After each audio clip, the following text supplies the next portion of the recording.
ఎవరితో చెప్పుకోవాలా? అటువంటి పరిస్థితుల నుంచి ఈ చట్టం ద్వారా మనం బయటపడే అవకాశం ఉంది. ఇప్పుడు దేశంలో మార్పు ఏదైతే మనం కోరుకున్నామో ఆ మార్పు అంతా జరుగుతూ ఉంది. ఈ మార్పు ముఖ్యంగానండి వాసు గారు, నేను చాలా నమ్మకంతో చెప్తున్నాను. ముస్లిం సమాజంలో ఇప్పుడు మార్పు వస్తుంది. మీరు చూసారో లేదో, వక్ఫ్ బిల్లు లోక్సభలో ఎప్పుడైతే పాస్ అయిన వెంటనే దేశంలోని అనేక నగరాల్లో ముస్లింలు బయటికి వచ్చి ఆ బిల్లుకు సమర్థత అంటే ఆ బిల్లుకు సపోర్ట్ చేస్తూ సరే. మనతో పాటు ఏపీ ముస్లిం లీగ్ ప్రెసిడెంట్ బషీర్ అహ్మద్ గారు వారు కూడా జాయిన్ అయ్యారు. నమస్తే బషీర్ అహ్మద్ గారు, హైకోర్టు న్యాయవాది కూడా, ఏపీ హైకోర్టు న్యాయవాది కూడా. సో చెప్పండి సార్. రాష్ట్రపతి గారు సంతకం చేశారు. ఆ వెంటనే ఓవైసీ గారు ముస్లిం పర్సనల్ లా బోర్డు సుప్రీంకోర్టులో ఈ బిల్లుని ఛాలెంజ్ చేయడానికి నిర్ణయం తీసుకున్నట్టుగా ప్రకటించారు. ఏంటి అంత ఛాలెంజ్ చేసేంతటి విపరిణామాలు కలుగుతాయని మీరు ఎందుకు భావిస్తున్నారు చెప్పండి? ఫస్ట్ ఆఫ్ ఆల్ ఆ బిల్లులో మీకు కనిపిస్తున్న లోపం ఏంటి చెప్పండి?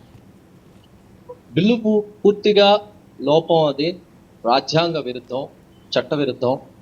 ఆర్టికల్ 14, 15, 16, 25, 27కు వ్యతిరేకంగా ఉంది. కాబట్టి భారతదేశంలో ఉన్న ప్రజాస్వామ్యవాదులందరూ కూడా ఆ బిల్లుని వ్యతిరేకించారు.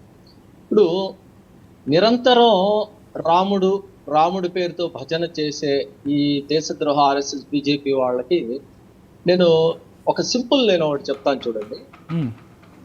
మర్యాద పురుషోత్తమ రాముడు ఒక అల్పుడు ఒక మాట అన్నాడని చెప్పి ఆయన భార్యని పరిత్యాగం చేశాడు.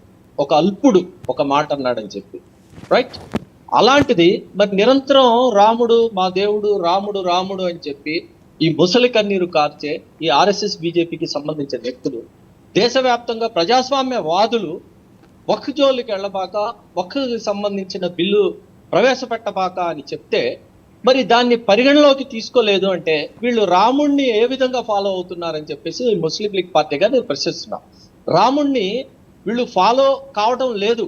రాముణ్ణి ఎందుకంటే అడ్డు పెట్టుకుని అధికారాన్ని కైవసం చేసుకుంటున్నారు తప్పనిచ్చి రామరాజ్య పాలన, రాముడు జనరంజకంగా ఏ విధంగా పాలించాడో, ప్రజల కోసం ప్రజలు చెప్పిన విధంగా ఏ విధంగా పరిపాలించాడో అది లేనే లేదని చెప్పేసి నేను చెప్తున్నాను. ఇప్పుడు ఇందులో ఈ యాక్ట్, ఈ ప్రవేశపెట్టిన యాక్టులో ఈ ఒక విషయం ఏంటంటే, ఇప్పుడు ఎవరైనా సరే ఒక పర్సన్ ఉన్నాడు అనుకోండి, ఆ వ్యక్తికి ఆస్తి ఉంది.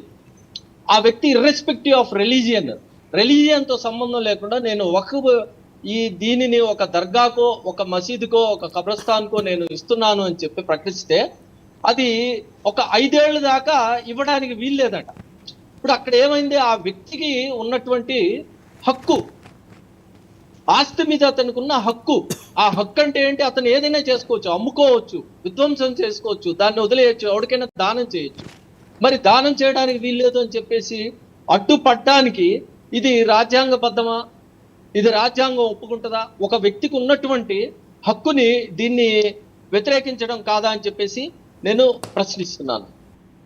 అదేవిధంగా కనుక మనం చూస్తే ఇంకొకటి, ఇప్పుడు వక్ఫ్ బై యూజర్, ఇప్పుడు తరతరాలుగా ఈ వక్ఫ్కి సంబంధించిన, ఈ మతానికి సంబంధించిన ప్రాపర్టీస్ కొన్ని ప్రాక్టీస్లో వాడుతూ ఉంటారు. వాటికి సంబంధించిన పేపర్లు ఉండకపోవచ్చు.